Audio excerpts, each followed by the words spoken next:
Nessa aula, pessoal, nós vamos entender o conceito da propriedade MaxWidth de uma forma mais clara, agora que você entendeu como funciona o comportamento da propriedade display na última aula. A gente já teve, uma aula ali na propriedade width e height sobre largura e altura, onde a gente explicou mais ou menos o funcionamento do MaxWidth para que ele serve.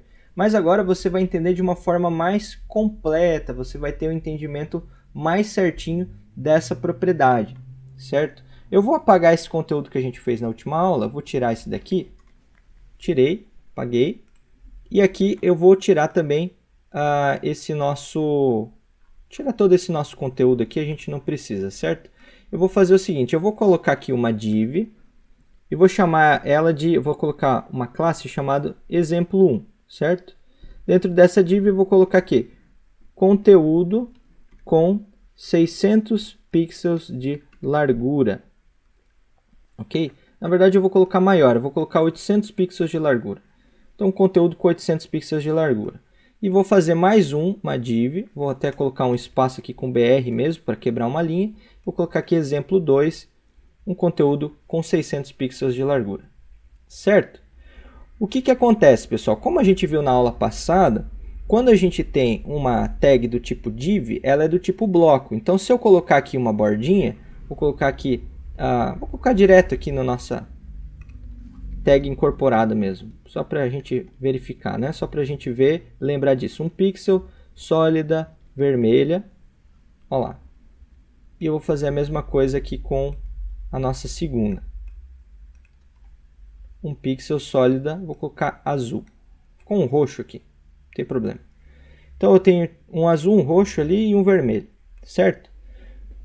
Ambas com 800 pixels de largura. Eu escrevi isso no conteúdo, mas ela não tem 800 pixels de largura. Por enquanto, ela está pegando a ocupação total da minha tela, 100%, porque esse é o padrão de qualquer tag do tipo div que tem o display como bloco. Ele vai pegar o tamanho da tela total. Tanto que se eu pegar aqui e redimensionar minha tela, ó, ele fica adaptado à minha tela, certo?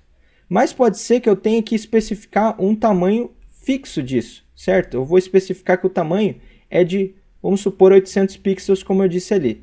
Então, o que acontece? Se eu vim aqui fazer a classe exemplo 1 e eu determinar que a largura dela é de 800 pixels, olha o que vai acontecer. Repara só lá embaixo, ele vai fazer uma barra de rolagem, porque eu determinei que o tamanho desse meu elemento é de 800. Então, como a minha tela está reduzida, ela tem bem menos de 800 pixels aqui, então ele acaba tendo que criar uma barra de rolagem para mim poder ir acompanhando o site que está mais para o lado. Olha só, a largura dele está maior do que a largura da minha tela, certo? Ok, tranquilo. Eu vou fazer agora o exemplo 2, também ter aqui 800 pixels. Mesma coisa, exemplo 2, 800 pixels. Então os dois têm a mesma largura. Tanto que se eu maximizar aqui, ó, agora ficar com a tela maior, você vê que ele tem o tamanho de 800 pixels. Essa minha tela tem 1920 de largura, então chegou no 800, mais ou menos na metade aqui. Ele parou que a gente determinou esse tamanho, esse comportamento. Ok, isso não tem problema quando a gente tem uma tela grande assim. Ela funciona belezinha, o site ia ficar bem certinho, estruturado e tal. Mas vamos dizer que esse site fosse rodado num celular que tem a telinha menor, o que ia acontecer? Ele ia abrir barra de rolagem, para a pessoa poder ver o conteúdo, ela teria que rolar para o lado. E isso não é muito legal para dispositivos móveis, né, pessoal? Não fica interessante. Nosso site não fica responsivo, que a gente chama.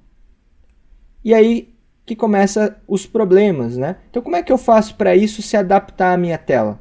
Tendo uma largura máxima que eu determinar.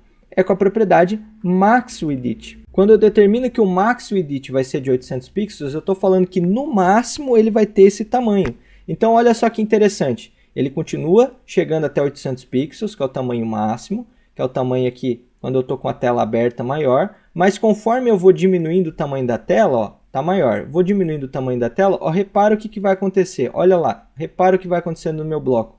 Ele vai diminuindo, se ajustando a minha tela conforme a necessidade. Porque ele entendeu que o máximo que eu posso ter é 800 pixels. Até aqui, eu tenho 800 pixels? Não, não tenho 800 pixels, então eu vou parar por aqui. Agora, quando eu chegar no 800 pixels, ele vai crescendo, crescendo, crescendo. Chegou no 800, ele parou. Quando eu vou diminuindo, ele vai se adaptando. Então, quando eu faço assim usando o max width, eu não vou ter barra de rolagem. Eu posso determinar um comportamento máximo que eu posso ter para o meu elemento. Ó, vou tirar aqui, vou deixar. Os dois com max width. Olha a barra de rolagem. Não tem mais, tá vendo? Não existe mais essa barra de rolagem. Agora, conforme eu vou aumentando aqui, ó, quando chegou em 800, ele parou. Olha só que legal, pessoal. Olha só que interessante.